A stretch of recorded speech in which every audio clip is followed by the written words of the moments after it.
When you talk about a company like ours, it is very important to realize if you're a lifestyle type of company like we are, sometimes images are better than words. So I thought we would start with a short movie just showing a little bit who we are as a company.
So this is what we do. We make it easier for people all over the world. We sell in 140 countries to live those active lives.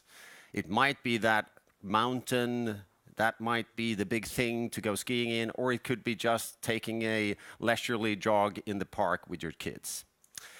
Today, we're going to talk about the following things. I will take the first part talking about our path forward and also a bit why we are launching our new financial targets. Then I'm going to talk more about the Thule brand and what it stands for today and the journey we've had in recent years, and more importantly, as investors, the journey we intend to continue to bring with the Thule brand. I'm going to talk about what we do about sustainability, which is a crucial thing in today's world and which we take very seriously. Then we'll have a short break, and after the break, we'll have a number of presenters coming up on stage talking about the 4 new product categories that we will be actually following the company going forward in. So we'll talk about sport and cargo carriers, what is the classical most people recognize Thule as, the new category of packs, bags and luggage, active with kids and RV products. And then Lennart will wrap up with some financials, and then we'll open up for Q&A. So, our path forward. Yes, it's a path. If you want to go forward, you need to know where you're coming from first. So I'm going to do one slide on history and just high level remind you that we've been around for 75 years. We intend to be around for at least 75 more. And as a company, we've been global for more than 50 years. So early on, this company realized to have any chance to be a serious contender, it could not stay in Sweden. So already in the 80s and 90s, it was all over the world. And that is, of course, one of the strengths we have today when we add new products and new things that we already have a global footprint.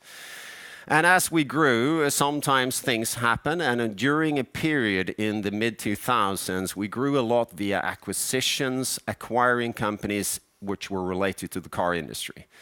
Some of those were not the core of what we were good at. So when the financial crisis hit and some of the underperforming parts were there, I got the fantastic opportunity to become the CEO of this company. And I have said that a number of times to several of you when I met. I personally think I have the most fun job in Sweden. I mean, it's a great company to be a CEO over. And what we did then as a company and as a management, and the people you see here presenting have all been part of that journey, is we've really focused on what we are great at, which is designing fantastic products for consumers. And that journey then led us to a stock listing. It has led us to now, after 2 divestments, after the stock listing and several divestments before the stock listing, and a very big focus on organic growth, that it's time today to talk about the path going forward from 2018 and beyond and our ambitions. But it's also good to remind you that consistency is great. The same great investment case that we traveled around and presented in 2013 is actually still valid. We are in an attractive market. Consumers are active. Health and lifestyle is important for people. So we have a number of favorable megatrends. Not all trends are great for not all product categories, and we'll talk more about that after the break. But generally, the underlying trends are all positive on a macro scale for us. Secondly, and a bit cocky maybe, we think we're a pretty darn good company to take advantage of those good market opportunities out there. We have fantastic capabilities of product innovation. We are among the best to really bring great consumer insight into great products. We do have a fantastic strong Thule brand that I will talk more about.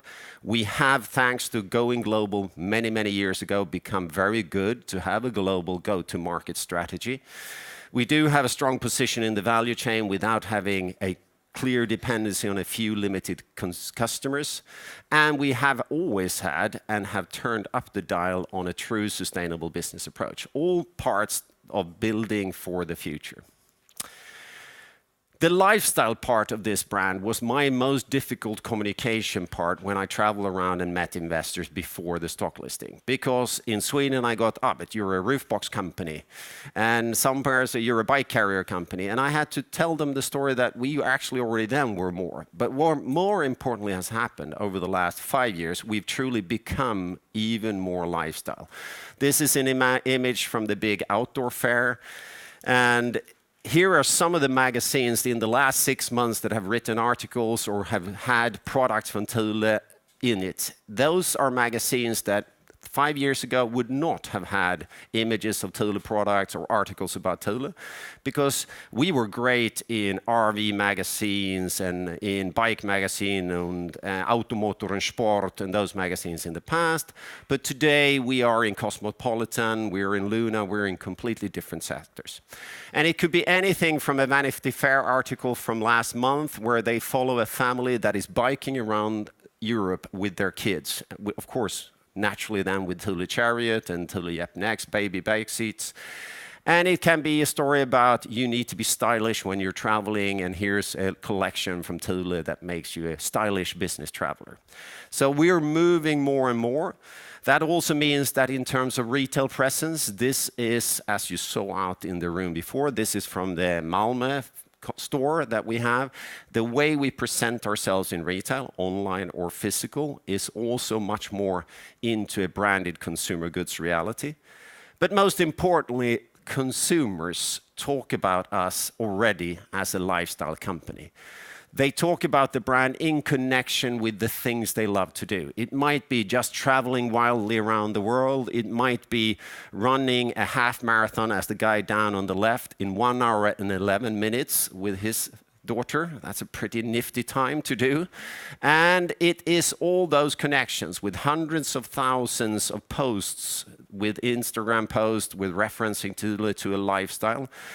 Our Scandinavian sales team just showed me one of those posts. A Swedish famous celebrity, I won't give the name, posted on her Facebook, "I'm having a daughter now. I want to keep fit. Which running stroller should I have?" 112 posts out of 112 answers. Out of 112, 95 mentioned the Thule product. So that gives you a feeling that we are in this being talked about in the right way among the consumers.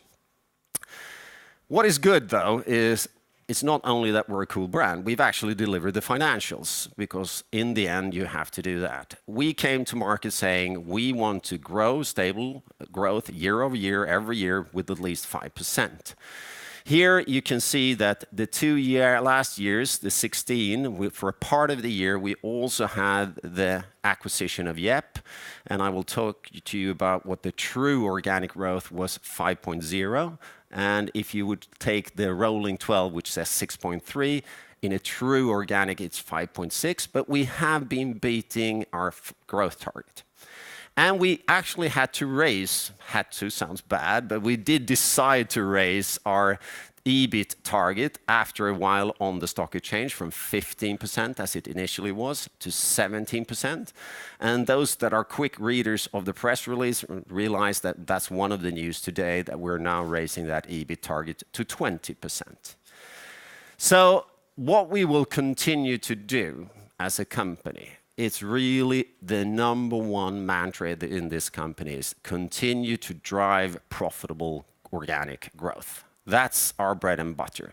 If you look at us all in this team, what we wake up in the morning is that hunger of continuing every morning, everything we think about driving that profitable organic growth.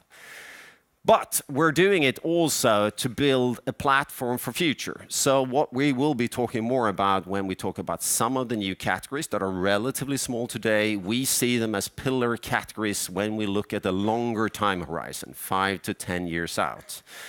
And what we are going to do, while still investing heavy money to really become players in those categories, we are very confident that we will still be strong cash generators and being able to give a really strong shareholder return.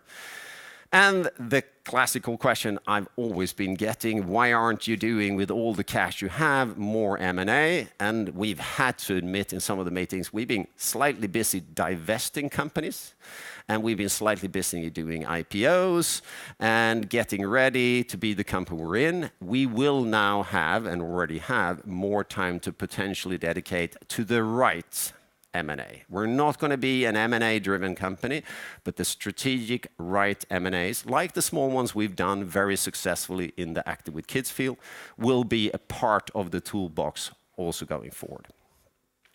So what will this deliver? Yeah, financial targets as they were, we have delivered, and these are the true organic sales growth targets, just above that target of 5%. We now, on a rolling 12-month basis, are at 18.1% underlying EBIT, which is above the goal.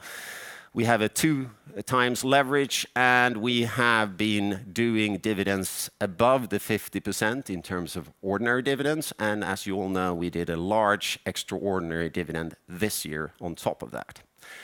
So the new financial targets is to continue every year organic constant currency growth of at least 5%.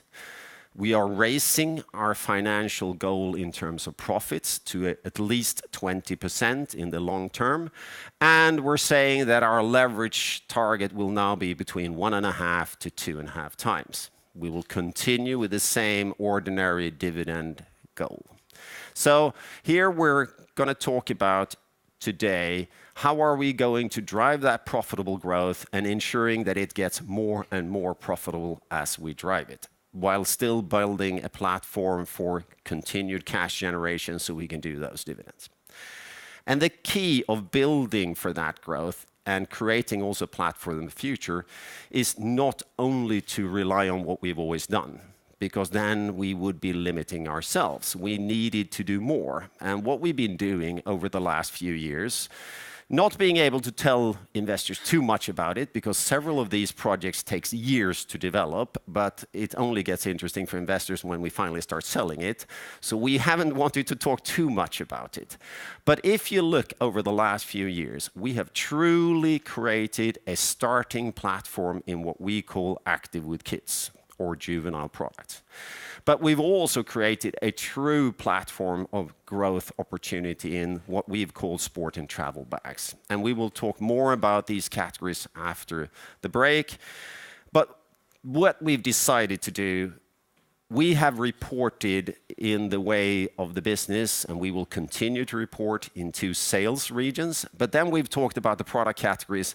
And don't you all investors, and I can assure you, Stellan and the other analysts, they hate the other category, right? Oh, what's other? There's so much in other. We know that we got a lot of complaints that other is pretty big, what's in it? And we were not hiding what was in it. We were talking about our RV products, we talked about our juvenile products, we talked about our bags products. But in reality, it was a very small part of our business when we came to the market. It has grown, and it's now time, since we have ambitious growth targets in some of these categories, to actually then share with you and the market going forward. And what we're doing is this. So bags for electronic devices is now combined in with all the other bags we're doing, because there's a lot of similarities in terms of materials, supply base, etc., to what we call packs, bags, and luggage. Everything around those different types of bags. We are breaking out as a separate subset now what we call Active with Kids, and we're breaking out as a separate subset the RV products. And the logic for this is because their realities are different in terms of market trend realities, cyclicalities or not, and also our ambition levels are different. So by being able to present it this way, we think we will give a more clear view on what's going to go on going forward. But more about that will definitely come also in after the break. But to start then is to start where we stand financially on these different sectors. Still, 2/3 of our business, sport and cargo carriers, the old heritage. 15% in packs, bags, and luggage, 8% in Active with Kids, and 12% in RV product. There are some regional differences, and the big differences is here how big packs, bags, and luggage is in the region Americas due to our underperforming old legacy business of Case Logic. And Fred will talk more about that later on in the packs, bags, and luggage part. And the big difference of we have focused our RV business to Europe, simply because European consumers are prepared to pay for quality in a way in our niches they are not in the US. That's why we focused on Europe. So that's the difference. Those differences, you've heard me in quarterly reports saying those are the real underlying differences of why we have performed differently in the regions, the exposure to different product categories. So what has happened is, year to date, the first 6 months of this year, we have grown 7% in sport and cargo carriers, 7 in Europe and 6 in Americas. Very similar pattern, as we've said. This is a bread and butter business. We're 50% of the global market. We always grow at this type of pace, and very similar across the world. What we have said all along very clearly is that we are doing better in Europe in the packs, bags, and luggage than we are doing in region Americas. And the reason is we are more exposed to the better, newer product categories within packs, bags, and luggage in Europe than we've been in Americas. I've then told you about the fantastic growth we've seen year to date in juvenile, mostly thanks to the fantastic launch of the Thule Chariot new generation of multi-sport trailers, which is a type of product mostly used in Europe because you bike to kindergarten, you drop off your kid, and you bike to work. In the US, that category is more like a weekend thing. That's why the numbers are bigger in region Europe and rest of the world than Americas, but you see some very nice growth number also in Americas. And then I've told you that it is a hot RV market out there, and Philip will talk more about that. And I've told you that we're doing much better than the market, which is true. So we've grown RV 31% year to date.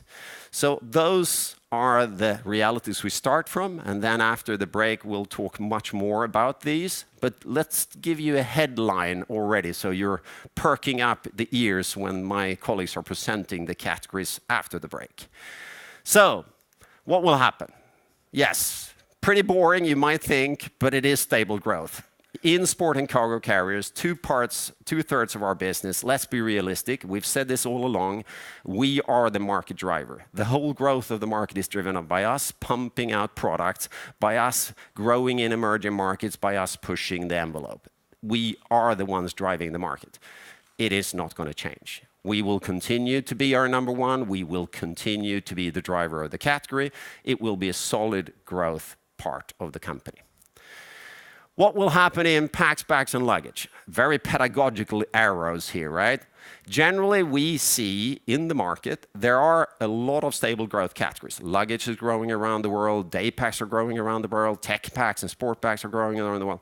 But we are also exposed to some really dying categories like CD, DVD, wallets, and some others, and some very weak performing categories like camera bags. That's why there are some subsets.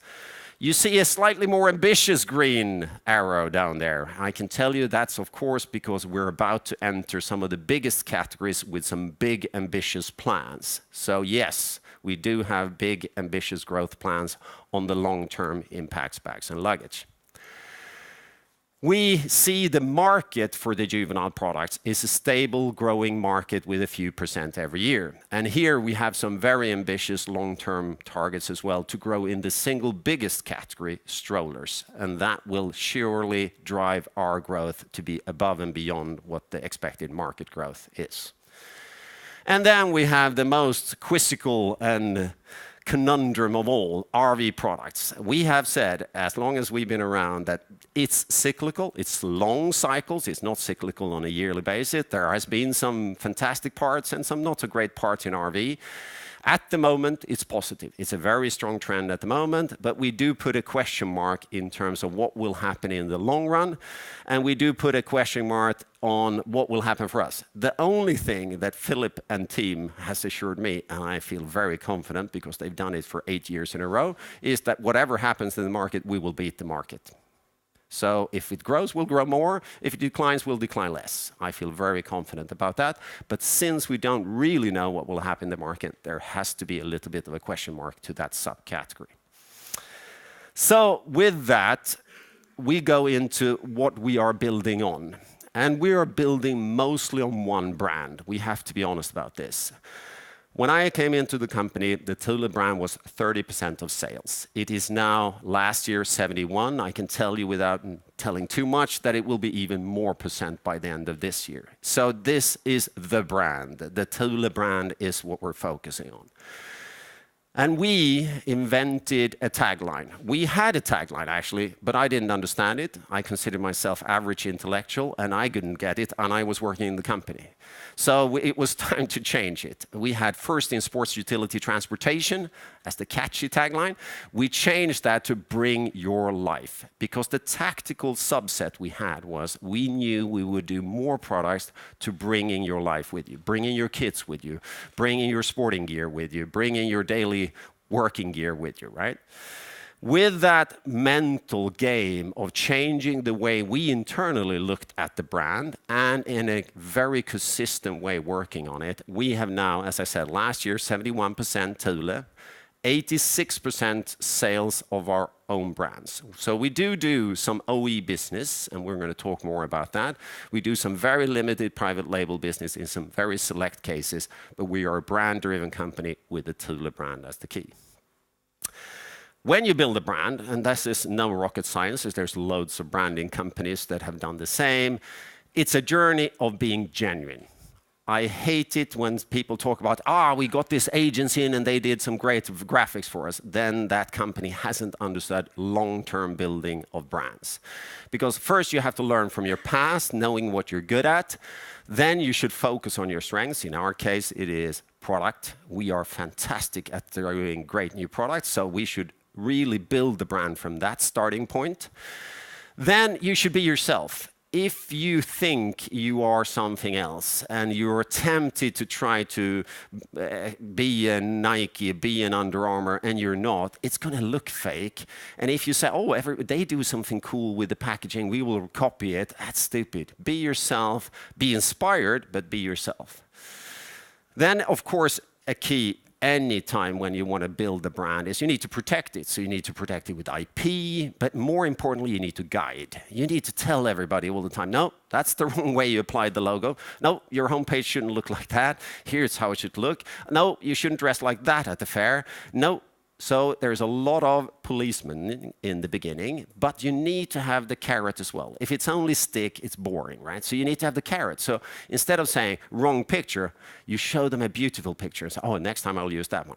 Brilliant. So that guide and lead by example. Brands are visual. Brands have to be visual. You know, nobody remembers. There is a few taglines around the world that people just do it, Nike, etc. So it's not the verbal part you remember, it's the visual. How, and we of course have tried to set some visual engagement by you seeing how we look with our products in the rooms today, right? It's the visual engagement you want to do. And then the risky thing, especially if you're a stock-listed company and you're a bit focused on your quarterly reports, you need to dare to play the long game. And the long game is, for example, at the moment, we're spending more money than ever.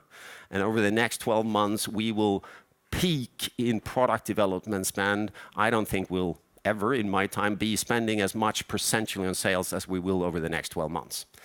And that everybody gets nervous. You shouldn't be. It's the money well invested for the future, right? So you need to dare to play that long game of saying, if we want to build this brand, we need to build it for the long run, 75 more years. Then we need to be consistent and protect ourselves. And we need to be result focused. If it's all gloss, right? Oh, I've got a great brand, but nobody's buying it. That's the definition of a great brand. People are prepared to pay more money to buy your product if it's your brand on it, right? So you need to be able to track it, and then you do the whole loop again. I think we have done a very good job of that. This is an enormously high focus for us going forward, especially as we broaden our assortment. Product is king. Product is king in this company. And it's because we are in a category of, if you don't have the best product, the next year you're not going to sell, because there's somebody else doing good products out there. And for us now, entering into some new product categories, I've got the question by many of you investors, oh, are you sure you want to enter into luggage? There's Samsonite, and there's Thule, and there's Rimowa. Or are you sure you want to do strollers? There's Bugaboo, and there's Stokke. Yeah, or we could say, yeah, let's stay where we are 50% of the market, and everybody knows we have the best products. But that would be limiting ourselves. And what we've been able to prove, fantastically, I would say, is we can develop great product also in new categories. I don't know how in you are into product design. I'm very happy. My daughter's just started at the Royal Institute of Technology as a Master of Science in Product Design, so I've geared something up in her mind. But if you're into that category, you know that this is the Oscars. The IF Gold Award is given to around 50 products every year, 50 only. So not the red IF, which is about 2,000, the gold, 50 products each year. Over the last few years, we won 3 of those Oscars in a category we never were. So the Thule Chariot Multisport, our own Thule Ride Along Mini, and the Thule Up Next have all won. So we get up there on the stage, which everybody would want to be. And we're winning tests and we're winning things. We are proving also in the new categories that we have what it takes when it comes to product is king. Then, of course, if we are to be successful in these categories that are more emotionally connected, we need to play the emotional game. It's not enough with a factual game of saying best in test, etc. We need to play. So if you have tracked us, and I know some of you do, and you say, oh, you've changed a little bit in how you look on your social media and how it looks at the fairs. It's natural because we're building on the emotional aspects. So our Facebook account, our Instagram account, the way we look at the fairs, the way we do special events. This was when we launched our new Thule Subterra luggage. We did it together with a headset brand. Yeah, and in Holland, and we invited all the key bloggers for travel on an ultra cool event at the coolest hotel where there was a drink mixologist, as they're called nowadays. They're not called bartenders anymore. And we do things like that around it because we need to be emotionally engaging, not just winning with great products. One way we have decided to do many years ago to be emotionally engaging was as engaging as I hope I am to you investors. Probably I'm not that engaging to the consumer out there. So it's not us internally only. We need to have some other people, some ambassadors. And like many brands, we therefore have some sponsored athletes and sponsored members. We call them the Thule Crew. I think what we have done, and if you ask them, that's the nice thing, they confirm that, differently from many others, we are building for the long term. It's not just about them being great athletes. Many of them are even at the ending of their career or have already ended their career. Some aren't even the best in their sports, but what we like about these people that we've handpicked is that they are truly engaged in the community, and they are spoken well about among their peers.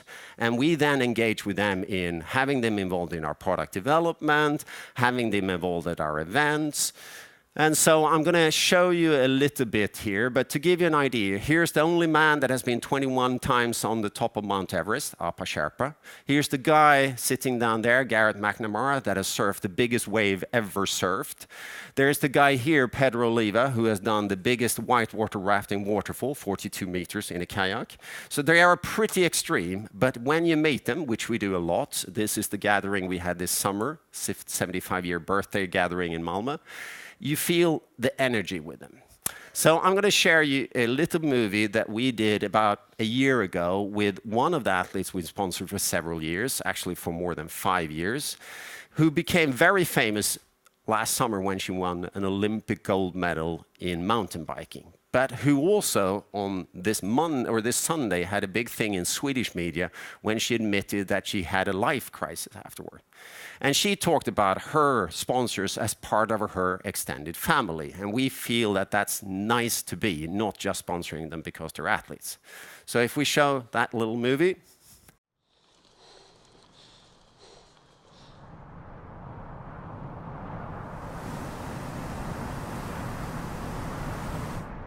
Listen. Silence.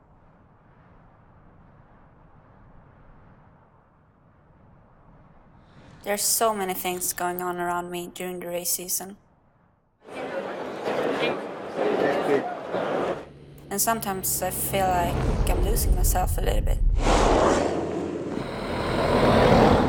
Alright, so for your Instagram followers now. Great. The ride with my brother reminds me of why I started riding. Pure happiness. It's such a nice contrast to come here and ride just for fun. This is the inspiration for me to keep on pushing my limits.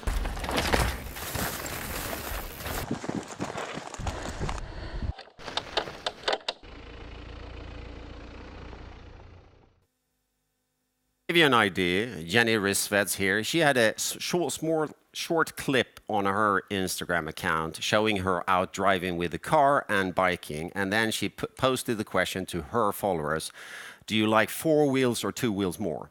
32,000 views within 1 week.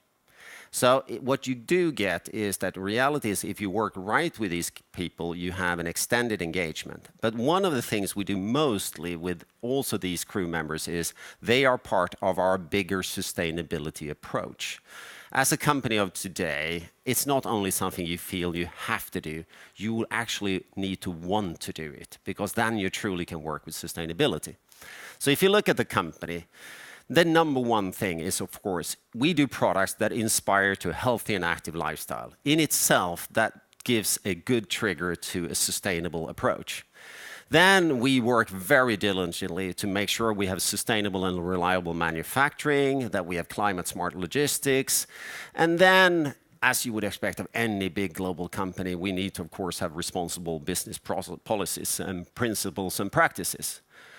And then it's about how we socially engage. And especially here, we engage with our own staff and with the crew members in things that are close to our heart, which in our case means always kids. My daughters are too old now, so they're not kids anymore. But the reality is, if you can do these social engagement close to our facilities or out in the world, combining with activity and kids, there is nothing easier to get engaged about, and it fits our products as well. So what do we do really in focus? One of the big things we wanted to do, we put a lot of pressure on ourselves to be much more serious about the environment. So we put some ambitious goals into environmental targets. And I'm happy to say, as we reported in the annual report, that we're tracking to those ambitious goals. We set 2020 goal to reduce our carbon footprint with 65% versus the comparative year of 2014. So a 65% reduction. And by last year, we had already reached a 45% reduction. We also set the goal to have every single one of our factories to have 100% renewable energy used electricity in those plants. When we started, it was 12. Now we're over 75, and we're hitting to go towards the target of 100%. So it's a very conscientious, it's a very diligent work to make sure we do the environmental part right. Another part of environment is, of course, out there in the reality. So what we do, this is the Thule Crew member, Pedro Oliva. Pedro is also the Bear Grylls of Brazil. So now we can see who travels a lot and have to watch Discovery Channel and programs. Bear Grylls on TV, you know, the outdoors guys. Pedro Oliva has his own television show. He joined up with 2 big universities and Thule that sponsored a journey through the second biggest river in Brazil, where we did more than 300,000 measurements and looked at what the impact of climate was on the river. And then, since Pedro Oliva is who he is, in every little village there was a whitewater raft training for the kids. And it became a big project sponsored by us.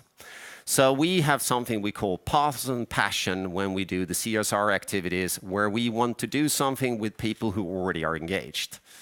Another one of our crew members, Apa Sherpa, has, after he stopped being a Sherpa, used his money and his time to create a foundation.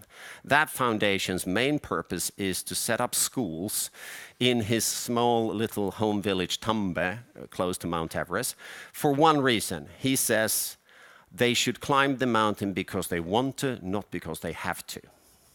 Because, of course, the only job they can get, most of them without education, is being Sherpas. So he has started a school project. What we do is we sponsor all the school lunches for a 5-year period now. And we are giving the teachers salary, and we're providing, of course, they need school packs, so we have school packs for the kids as well. Those type of activities, and then engaging with our own staff in those, are the type of things we do. So I'm going to show you a third small movie here with one of the most exciting one of these activities that we did recently, where we combined Chris Van Dine, who's a very, very good downhill mountain biker. You've seen him, if you've ever seen GoPro or Red Bull movies with downhill mountain biking, Chris Van Dine has been in them. And we combined him with another part of our Thule Crew members, the world's coolest camera crew for action movies called Sherpas Cinema, a Canadian crew of photographers. And we followed him and on the project that he's been running in El Salvador, and where we as a company have sponsored those activities. So we'll show you that movie.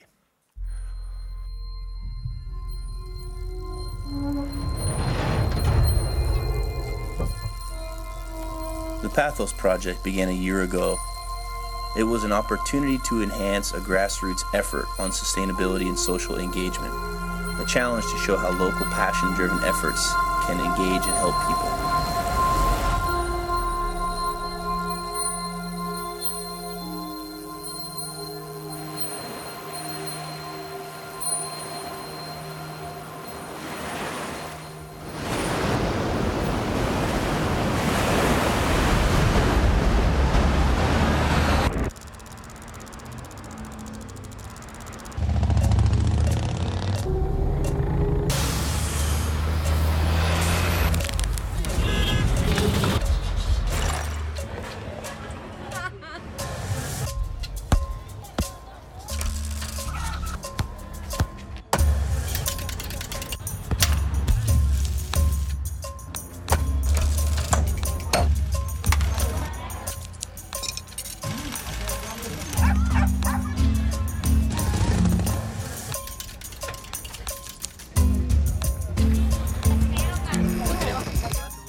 yo lo que pienso en mi futuro, en mi país, y me gustaría bastante que cambiáramos mucho, o sea, más trabajo, digamos, más oportunidades para muchos jóvenes que no necesitan el trabajo.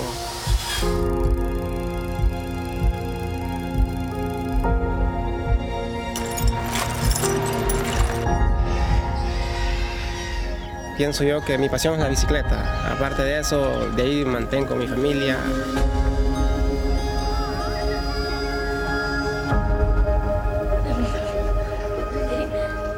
Estudio, gastos del hogar, ropa, zapatos, de ahí de bicicleta.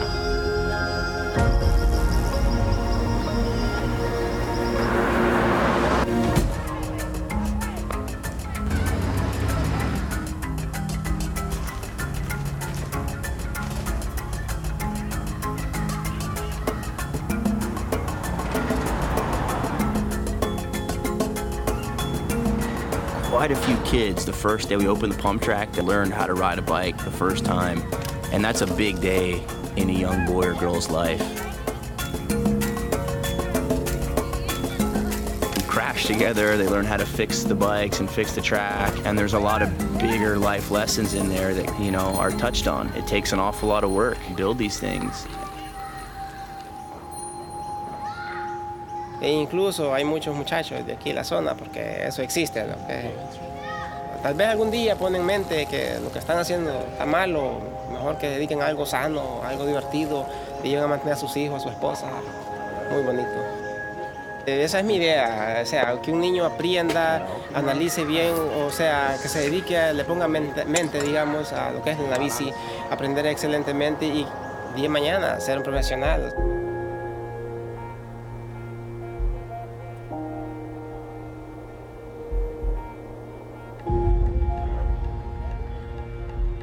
Bikes are a huge source of happiness and health and prosperity.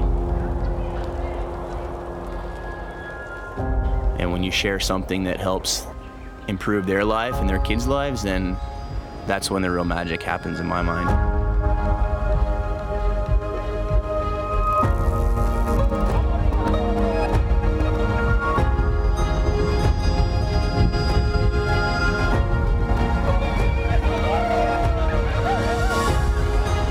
Hundreds and hundreds of people show up a few times a week to rally and ride for change, I think that speaks for itself.